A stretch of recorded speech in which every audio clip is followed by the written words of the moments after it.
And welcome back to the Hub of Junior Golf Podcast. I'm Ryan Burt, joined as always by the founder of the Junior Golf Hub, Roger Nick. Roger, great show planned for today, talking with the head coach of the University of Nevada, Trake Carpenter. Certainly, Nevada in one of those interesting spots in the country as far as conferences are concerned. I know so many have been following that with the other sports. Ultimately, how many conferences will there be in America? But Nevada, a great area of the country to play golf, and I know he's trying to build a powerhouse out in the desert. Yeah, absolutely, Ryan. I mean, it is an interesting time, as we keep saying every week in college golf, especially, and in college sports, seeing so many different changes when it comes to conference play. What conference am I going to fall into? How am I going to get an automatic bid into the nationals or into the regionals? I mean, all of that comes into play to obviously, in one or another type of respect, to get a college player coming or a high school player recruited in there. It really means what competition are they going to play. So conference, play matters to all of these teams. So it's very interesting. The NCAA's got a lot to figure out with NIL, certainly with the portal. I do think, Roger, and I love your opinion on this, as this is the last year of the COVID year, the COVID guys, that has massively impacted the portal because you have all these players that have fifth years, which then you have colleges. Can they afford to give a player a fifth year if they're already bringing in a freshman? Does that then push that player to a new college? So I think that will help the portal as far as just having so many players in the portal in college golf. Yeah, Ryan, I think it's to be seen of what's going to happen.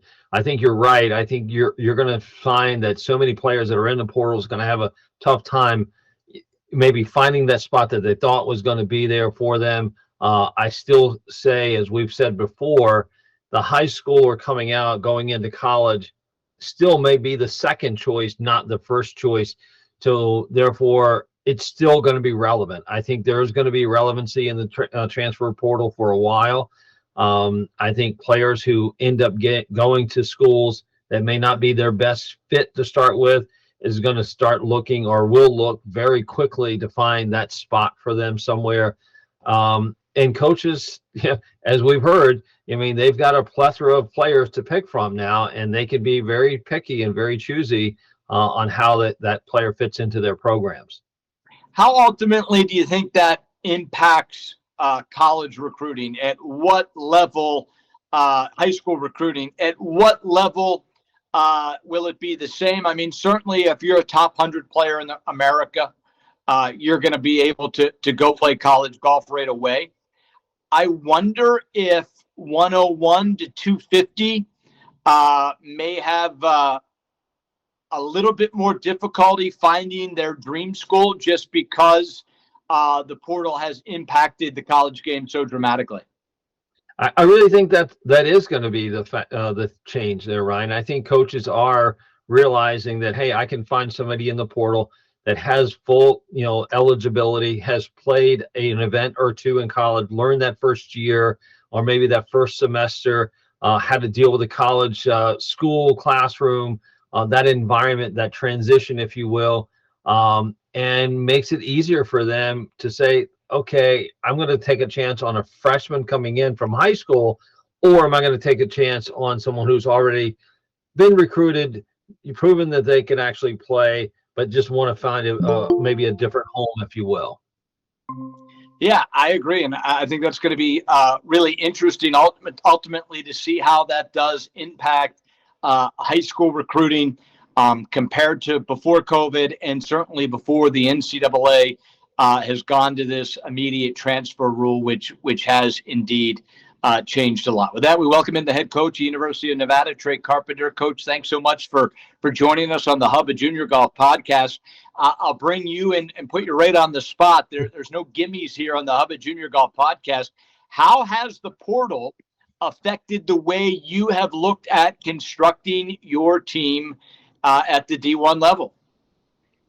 Honestly, get old and stay old, I feel like is kind of the new trend. You've seen it in other sports. I think Coaches have commented on it. And I think with where we're at, I don't want it to be like that forever, but to get the kind of kid that we want as a freshman out of high school, we need to get a little bit better. So I need to find kids I think that are a little bit more established right now to kind of get some pieces in place and get us higher in the rankings and get us more visible. And then when we get to that point, I would love to get to the point where, we're recruiting kids that stay for 4 years. But then you run into the situation where a kid gets really good really fast and now he's looking to move on. So it's just like we're in a 2-year cycle instead of a 4-year cycle, I feel like now. Yeah, coach, that was just exactly what we're just talking about. And we definitely feel like that's something that may be here for a while to stay, unfortunately, for teams, let's call it rebuilding and also building.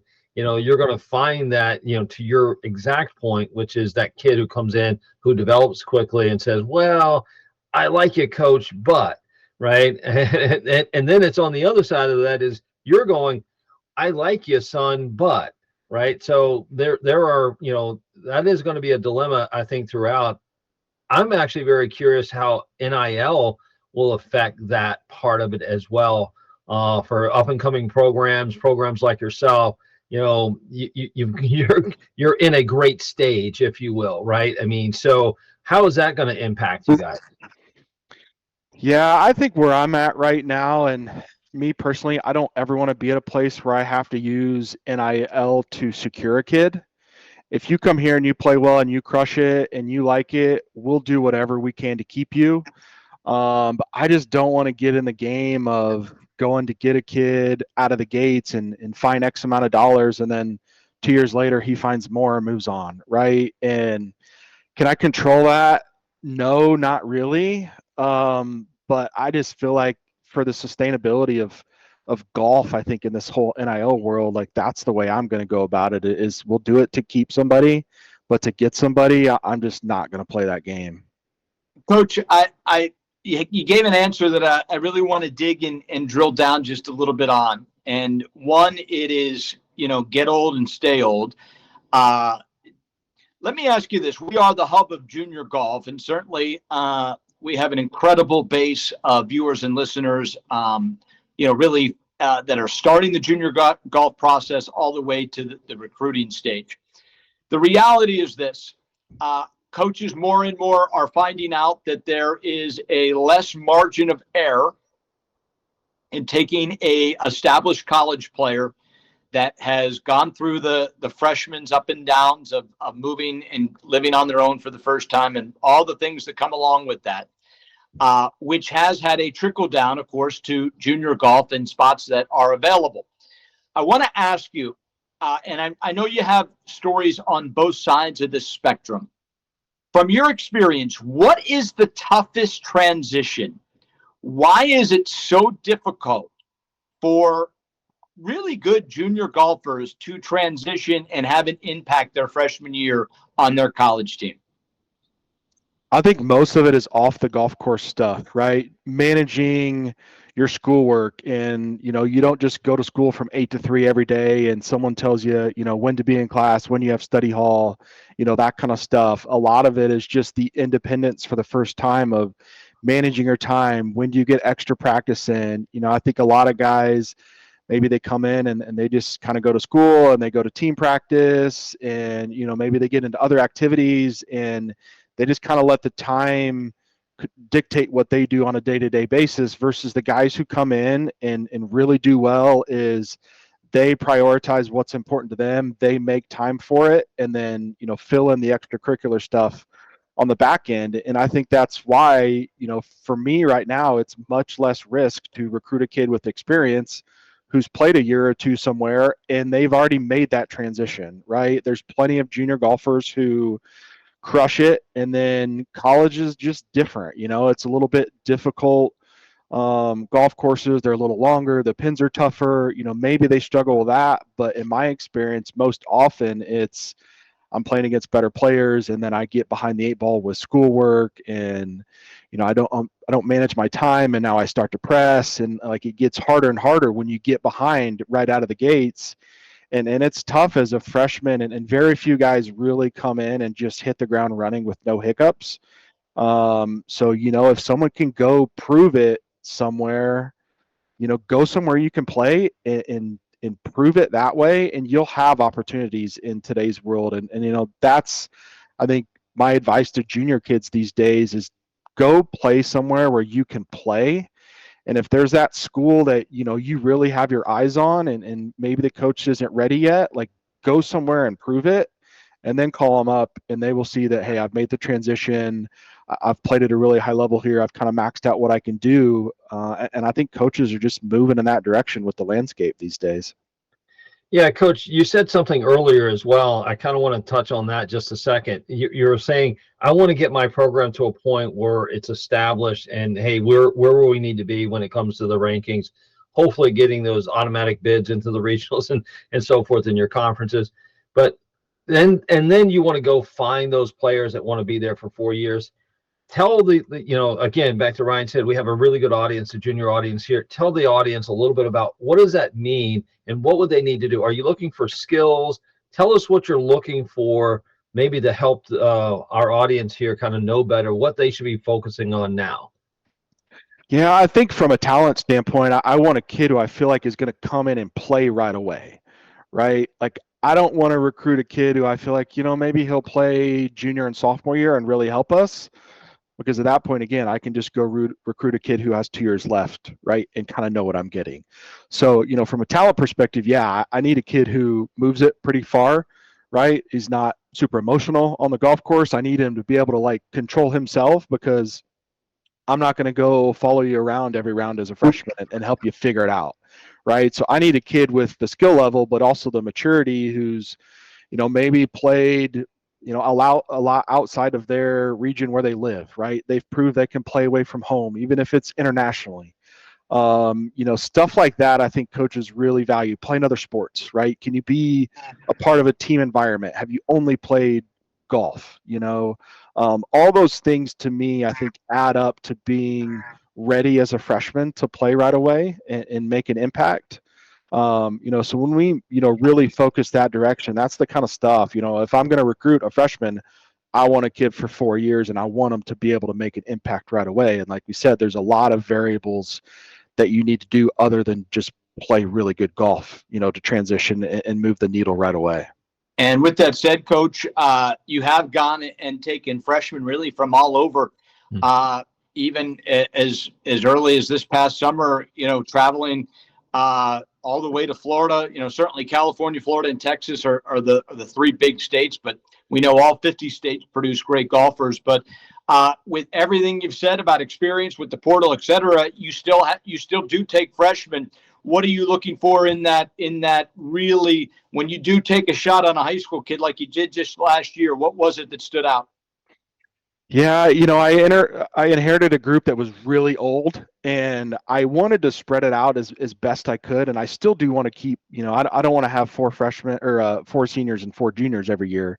I do want to have some younger kids, mixed in here and there. So, both kids that we brought in as freshmen last year from Texas and Florida, obviously playing against really high level junior golf in that area.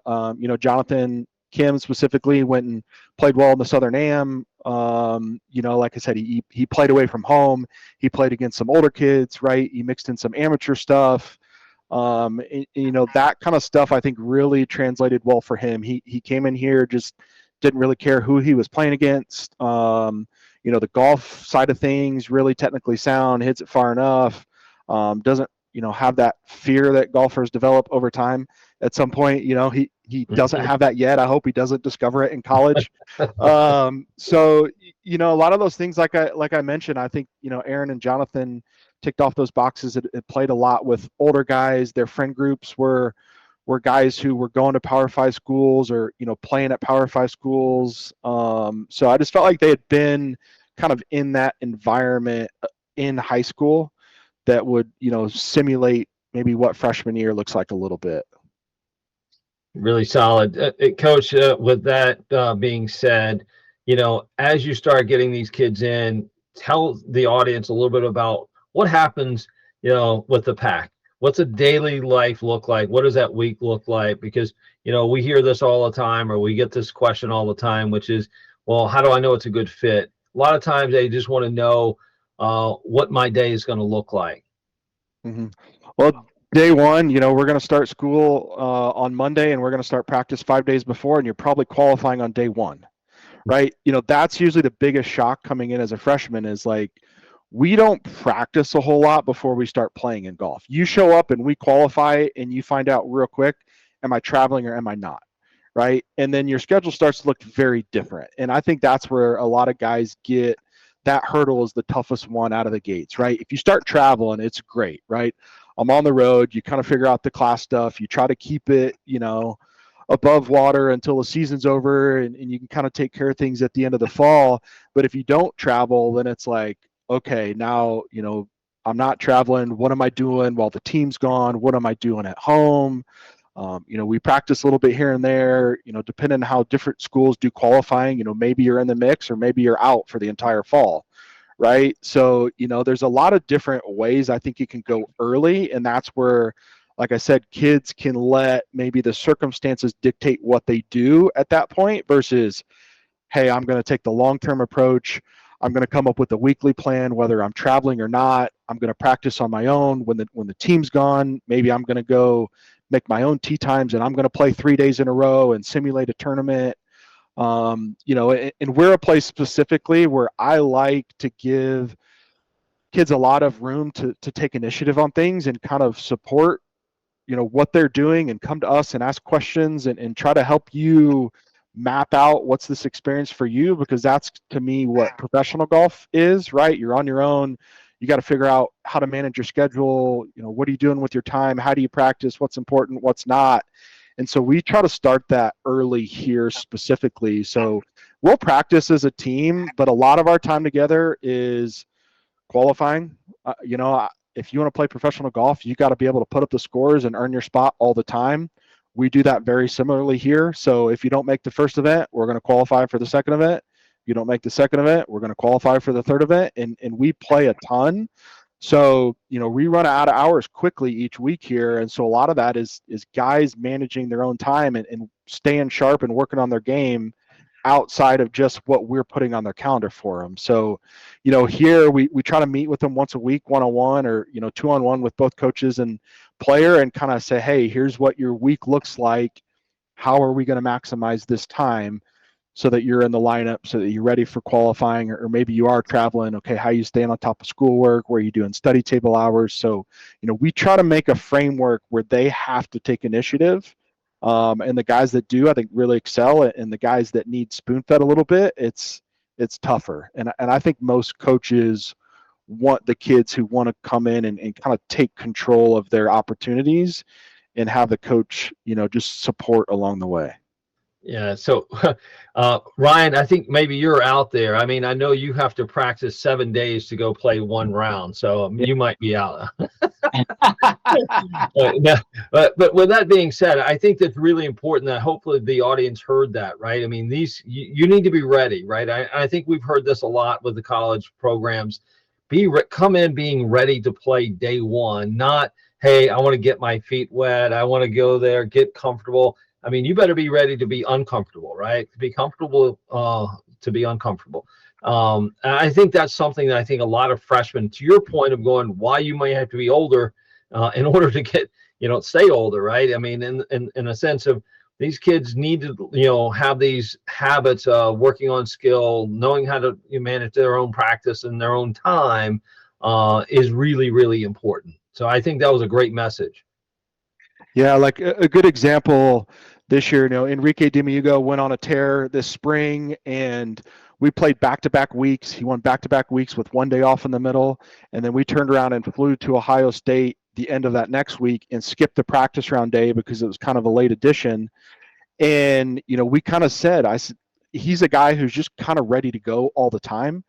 And the guys who like, hey, I need 3, 4, 5 days to like get ready to go play in a tournament, those guys don't play a whole lot, in my opinion. Mm-hmm. And, like I mentioned with professional golf, these guys that are playing Monday qualifiers and then you get into the event and you play hopefully through Sunday and then you turn around, you hit the road again, like you just got to be ready to go all the time. And college, I think, is very similar now. And I think a lot of guys come in as freshmen, and depending on their schedule, in high school maybe it's like I got a bunch of prep and then I got a tournament.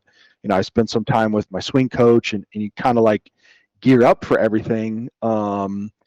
And it's tough in college because you play so quickly in the fall, and then you have a break, and then you play everything really quickly again in the spring. So guys that are just like kind of gamers, just ready to go all the time, I think coaches love to have. One of the things we hear a lot on the Hubbard Junior Golf Podcast, Coach, is some coaches just do refer to an international player as more ready to play college golf. Doesn't mean they're going to be better. Obviously, Americans are the dominating force in the world of golf. You just look at the PGA Tour, and it's obviously dominated by the best college players. College is the best path to the PGA Tour, certainly with PGA Tour U. So by all means, the United States is still the best place to draw the best talent. But as I wonder why it might take a little longer, I have to question, and I don't mean this derogatory to every parent that's watching, but I do wonder how much of it is the parent game in the United States, where clearly their son or daughter has a lot of talent at a young age.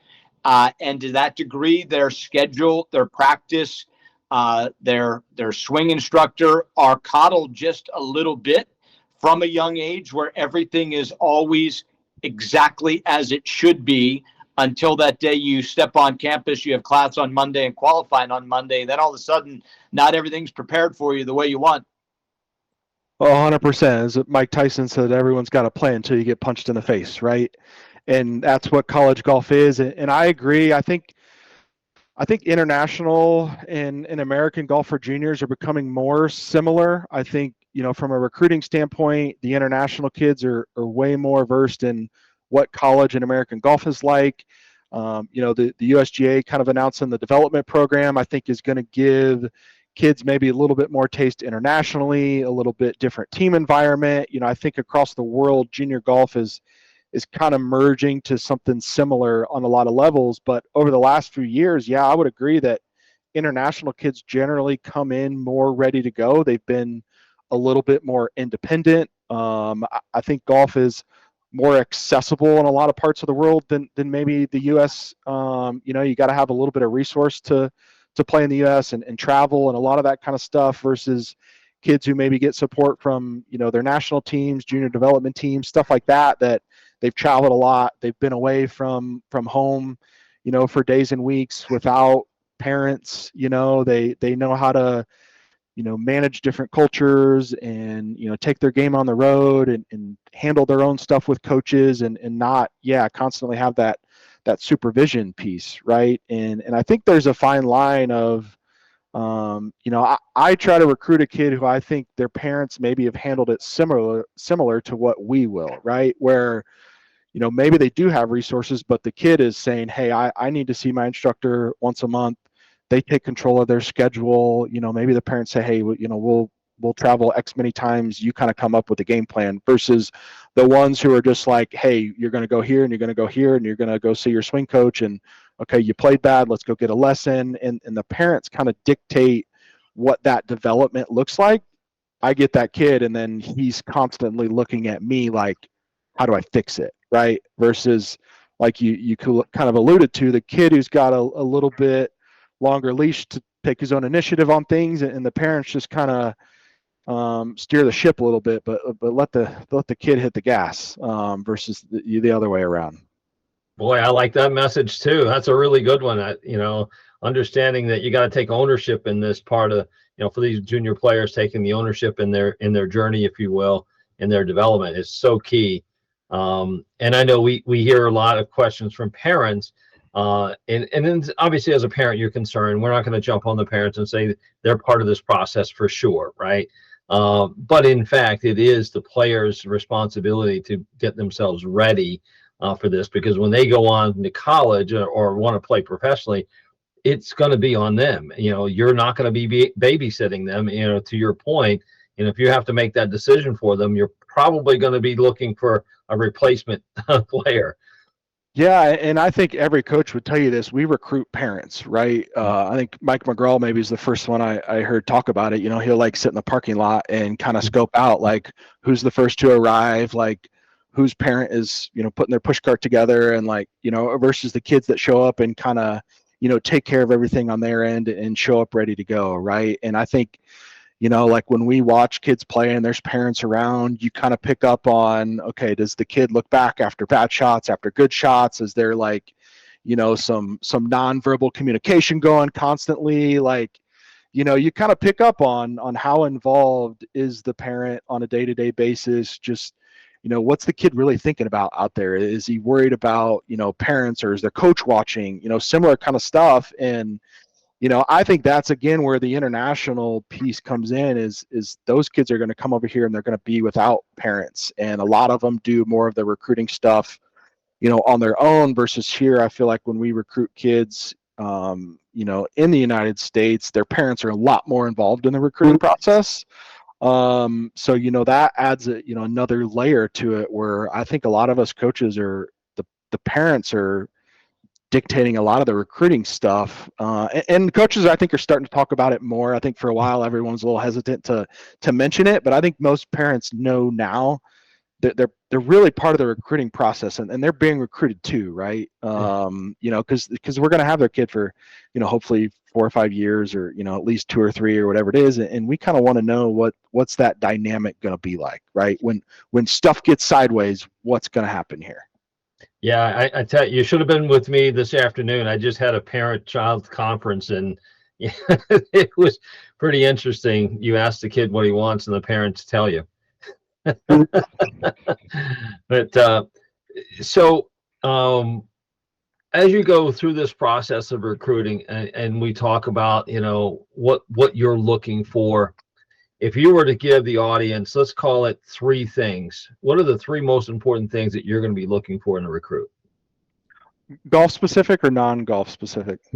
Just your 3 most important things, without giving away your trade secrets. Our big key 3 things for our team right now are energy, dedication, and grit. I think, talking to a kid on the phone, doing a Zoom call, seeing how he competes out there. Energy piece, I think, is easy to pick up on. Dedication wise, talk to a coach, talk to their high school coach. See how they do in the classroom. I think you can pick up on whether a kid really commits to, doing things that he needs to, and then being gritty. I think that piece, when I talk to, coaches or, teachers, stuff like that, like what kind of adversity, or how does this kid handle adversity, right? That's gritty. On the golf course, when they get in trouble, do they have the discipline to get out of trouble, right? If they get going sideways, do they double down and force it? Those 3 things for me, that aren't golf specific, I really look for, and that's things that we talk to our team about, often. Golf course wise, to throw a couple things in there, I like speed. I think you have to have ball speed in the 170s basically to be really competitive on tour these days. I like guys who work it one way. I always say, guys that want to hit it both ways, I can hit it both ways. That's not a good thing. Like I can hit a good shot. That's not what makes a golfer, right? It's what do the bad ones look like. So a kid who's got some speed, a kid who works it one way, and a kid who's got nice speed control in the putting greens. I don't really care how many putts you make. If I go out and watch a kid and he's constantly tapping them in versus having to put a mark on them, I think that kid can putt, right? And if you can do those things, drive it generally well, one direction with some speed, and 2 putt a lot, you're going to get some short ones to go in. You can be pretty good at the next level. How early, Coach, and we'll let you go here in just a bit, a couple more questions for you. How early do you try to get, I know it's changing with the portal because they're more older kids. Obviously, we've discussed that, but let's just go with a junior golfer. How early are they getting on your particular radar? It's interesting. I felt like, maybe 5 years ago, we were recruiting 8th graders.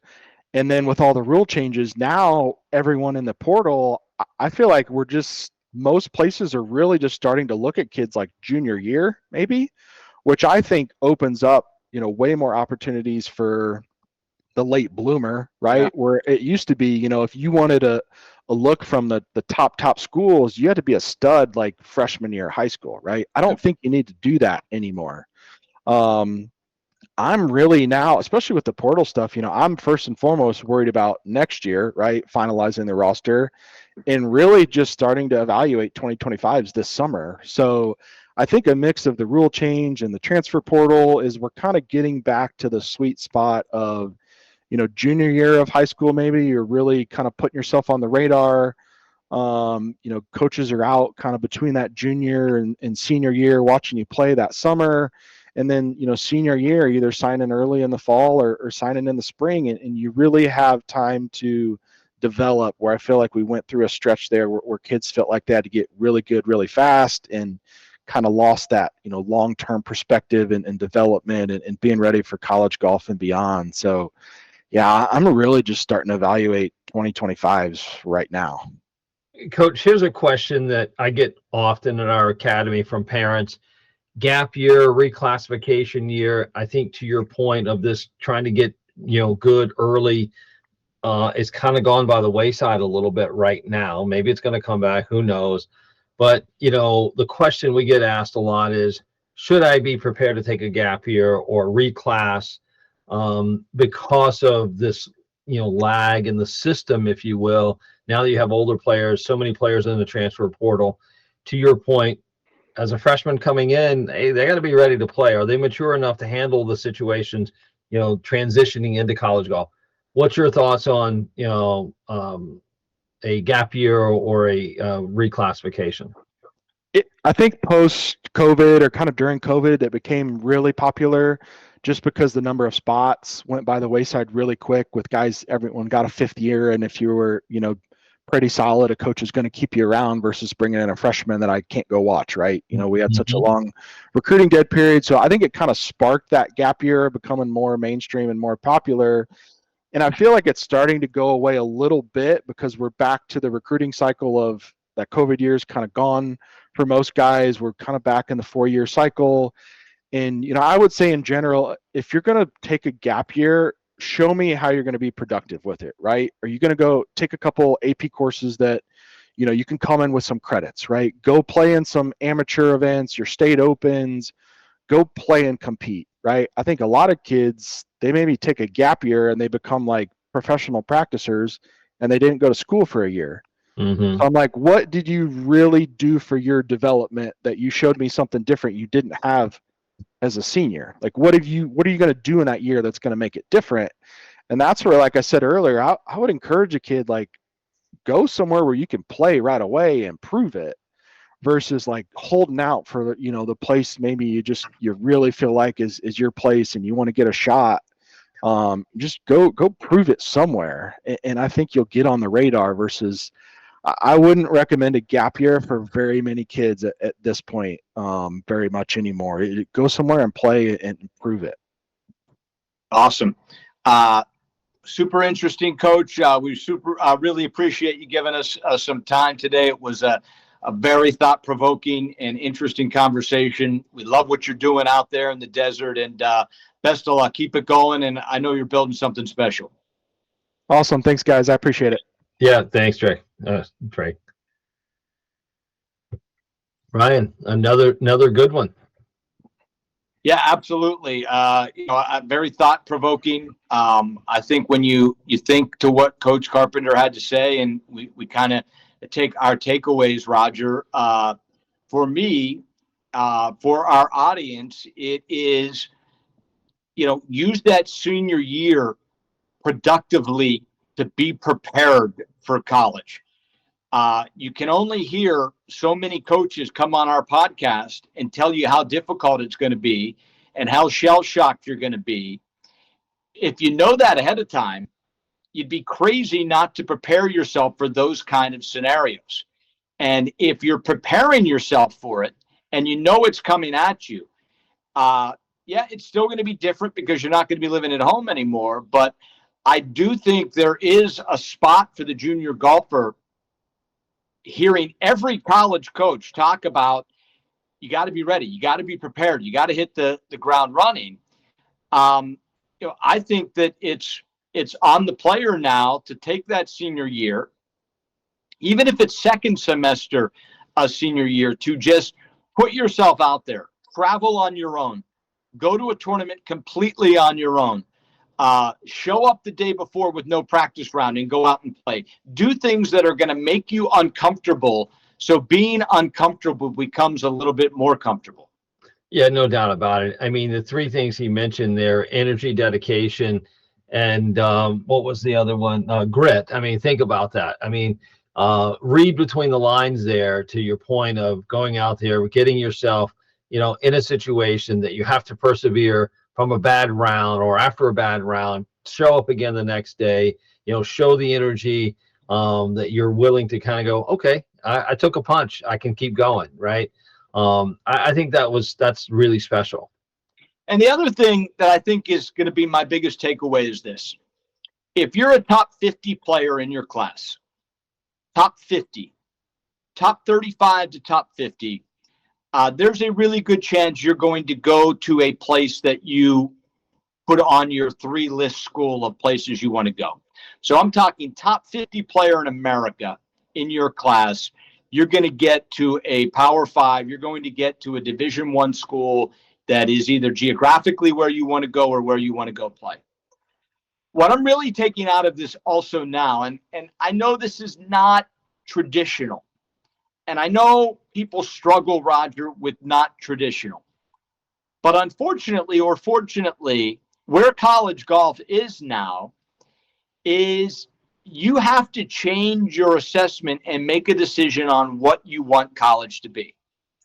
If you want it to be traditional, where you're going to go for 4 years and you're going to graduate with a degree and then get your master's or your MBA or do whatever, there is certainly a set of schools for that. If you have your heart set on, and let's be honest on something else, the rankings aren't exact, and there's probably not a big difference between the 51st ranked player and the 151st ranked player in the nation. Like, if you're 151, you're a hell of a player.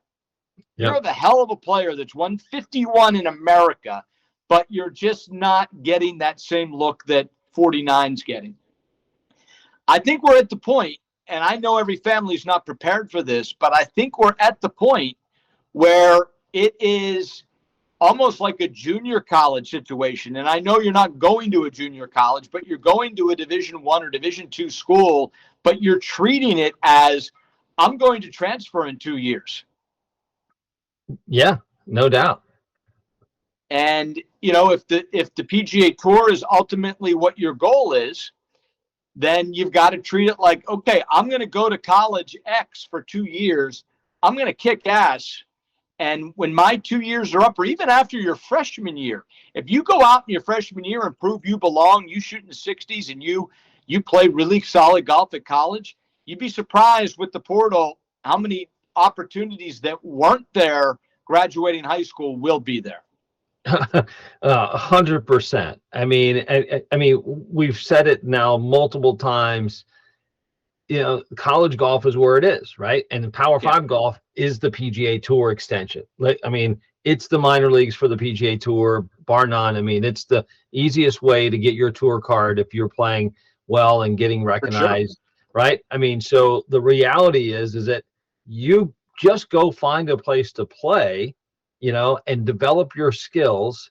You can transfer to one of those schools that's going to be a Power 5 school that's going to give you that opportunity. That's far easier than trying to say, oh, I'm going to go play on the PGA Tour by Monday qualifying. Right. I mean, that's really hard to make that happen, right? And the unfortunate part is, and I know a lot of parents are shaking their heads like, yeah, that's not what I want to do. We're not transferring in a year or 2 years. We're not doing, but listen, these are the cards that have been dealt. Like, there was a time when you transferred, you had to sit out a year, and nobody transferred. So there was no such thing as the portal.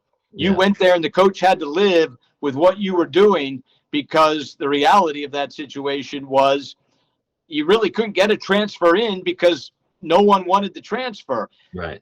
It's a new landscape out there. And in that respect, I think that, if you are willing to take a show me year, not necessarily in a gap year, but take a show me year in a place where you're going to go play. you'd be surprised at how many more opportunities there are for that kid, Roger, than trying to make it from being ranked 400 in JGR, 400 in your class. You're a late bloomer. You still want to play on the tour. You just didn't get that many AJGAs. You didn't get that many national looks. Your strength of field isn't great. So, you've shot 60 a million times, but you're stuck at 400 or 300. Right. Go D2, go D3, go absolutely play great golf somewhere, and there's going to be opportunities. Yeah, go junior college. I mean, right? This is why. I mean, we've talked so much about doing a PDI, knowing where your skills are, going out and working on those things that are important. If you listen to any of these podcasts, you're going to hear this from coach after coach after coach. Speed, development, grit, perseverance, all of that it's what it's going to take. I think if they actually go out and put that into play, they will see themselves find an opportunity at some of the best schools that they want to go to. But let's face it, the harsh reality is that parents are going to go, well, I don't like the name on the box. Right. I just don't like that name on the box. Well, that's not going to be what we're looking. Okay, well, if you say yes to something, you're saying no to something else. So if your goal is to be on the PGA Tour or the LPGA Tour, you've got to find the place that's going to be, best suited for you to develop and get to that goal. Otherwise, you might as well just go to school, have a good time, get a good education, and try to do it after school, right? Yep. I mean, because you're not going to put yourself in the best situation. Yeah, no doubt. A very thought-provoking podcast. We thank Coach Carpenter for sure. Certainly, there's a lot of ways to get it done, and these are, post-COVID, it is just a whole new world, and the landscape has massively changed. And I think that's why the reception to this podcast has been so overwhelming, because it's just not old school anymore. Coach Carpenter brought it up. There was a time, 2020, 2019, or pre-COVID, so 2018, 2019, you had 7th and 8th graders signing. Like, they were doing, by the way, committing left and right. By the way, they were doing nothing for themselves. I don't care who the kid is. I mean, he could be on the tour now, but when they were in 7th grade, I mean, you're asking a college coach to predict what a 7th grader is going to look like in 6 years before they even get there. Yeah. So, some of the things have improved. We certainly understand that COVID, all those extra 50 years has hurt recruiting, has hurt junior golf. But there's more than one way to skin a cat, as they said. Certainly thank Coach Carpenter. Roger, as always, we thank you. Thank our director and producer, Michael Nick, as always. And we will see you real soon on the Hub of Junior Golf Podcast.